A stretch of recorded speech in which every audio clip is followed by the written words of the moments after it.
Hi, I'm Forbes Darby with NOAA Fisheries.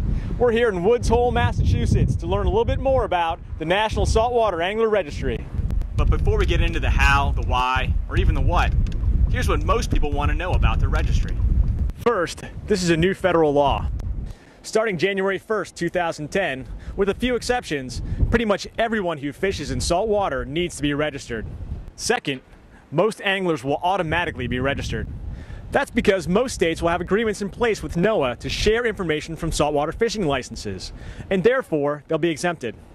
Third, you also don't need to register if you are under 16, only fish on licensed charter, party, or guide boats, hold a highly migratory species angling permit or subsistence fishing permit, or are fishing under a valid commercial license, or if you're not required to have a license in an exempted state, as is sometimes the case with seniors or active duty military. Fourth, you do need to register if you don't have a license from an exempted state and you're either fishing in federal waters or are fishing in any tidal waters and might catch an adjunct species. Finally, there'll be no cost to register in 2010. If you missed any of that or have any questions, visit us online at countmyfish.noaa.gov. And beginning January 1st, 2010, if you're required to register, you can do that there as well. The next things people want to know are, what is the registry? And why do I have to register? Basically, the registry is a national phone book of recreational anglers. It allows us to do a much better job reaching active anglers to find out how often they've been fishing or their effort.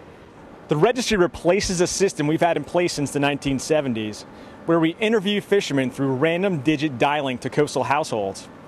As you can imagine, under that system we make a lot of calls to homes where there are no fishermen. And we miss a lot of people who don't live on the coast but do go fishing. It did what it was designed to do, but it doesn't really meet today's management needs. As for the why? Yeah, why? The registry will help NOAA collect better data, and that will provide managers and stakeholders alike with the trusted, reliable information necessary to protect our oceans and the livelihoods they support.